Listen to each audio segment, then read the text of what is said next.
Berjumpa lagi dalam permenungan kita edisi Rabu 6 Oktober 2021 dalam pekan ke-27 masa biasa. Bacaan-bacaan liturgi hari ini, bacaan yang pertama dari kitab Nubuat Yunus bab 4 ayat 1 sampai 11 dan bacaan Injil dari Injil Lukas bab 11 ayat 1 sampai 4.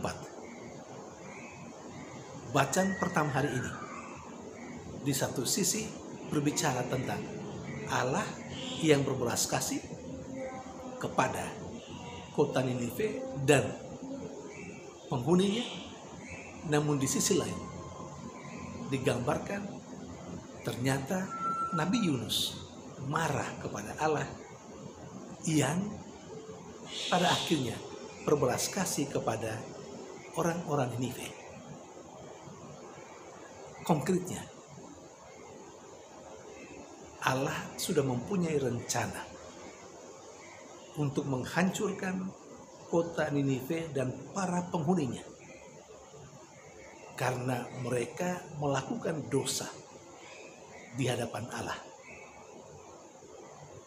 Dan Nabi Yunus diutus ke kota Ninive untuk mewartakan, untuk menyatakan, untuk menyampaikan kepada kota Ninive dan para penghuninya bahwa Allah akan menghancurkan kota Ninive dan orang-orangnya karena mereka telah berdosa di hadapan Allah.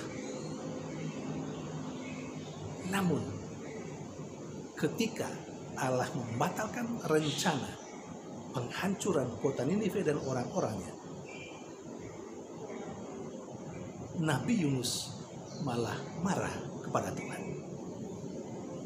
Nah, ketika Yunus marah kepada Tuhan, kita melihat sedikit hal yang lucu dalam diri Yunus. Mengapa? Mari kita coba merenungkan sedikit lebih dalam. Kita masih ingat bukan cerita tentang Yunus yang sudah disampaikan kepada kita atau yang sudah kita renungkan dalam bacaan pertama hari kemarin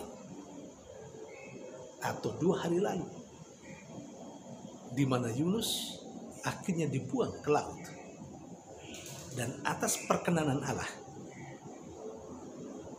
datanglah seekor ikan paus yang menelan Yunus lalu kemudian memuntahkan Yunus ke darat.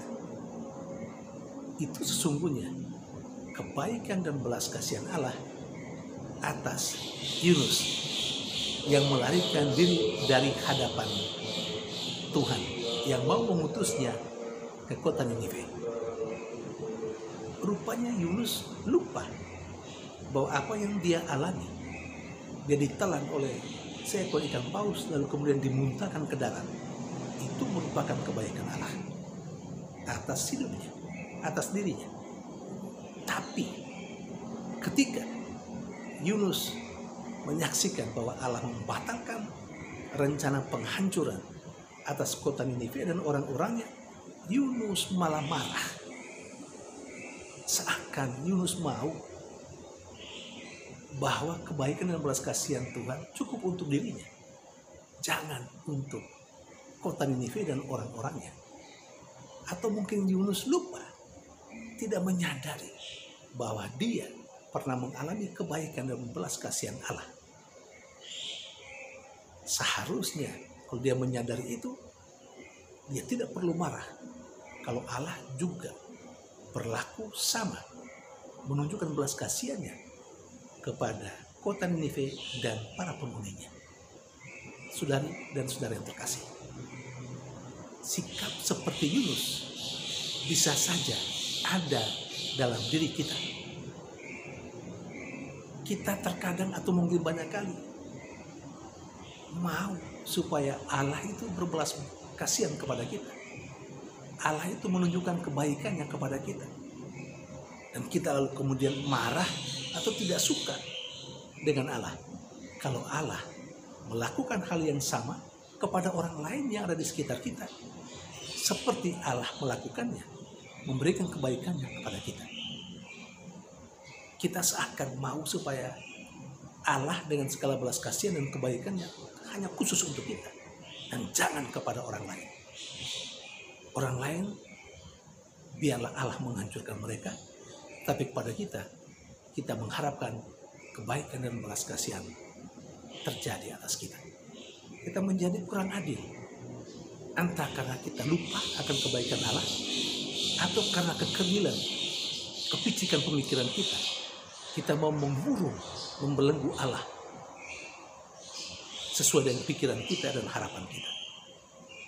Saudari dan saudara terkasih, sementara dalam bacaan Injil, Yesus mengajarkan sebuah doa yang indah yang dikenal dengan doa Bapa Kami kepada para muridnya. Dan salah satu poin kecil tetapi sangat penting dalam doa Bapa Kami itu adalah soal pengampunan. Dalam doa itu kita berharap bahwa kita diampuni seperti kita mengampuni sesama kita. Saudari dan saudara terkasih, kita selalu berharap Allah mengampuni kita. Seharusnya kita juga mau mengampuni sesama kita. Namun terkadang sulit. Kita mau Allah mengampuni kita, tapi kita sendiri tidak mau mengampuni sesama kita. Kita perlu belajar banyak dari Tuhan. Dan pasti kedua bacaan liturgi hari ini memberikan inspirasi kepada kita untuk terus-menerus memperbaharui kehidupan kita supaya pantas di hadapan Allah dan sesama kita. Tuhan memberkati.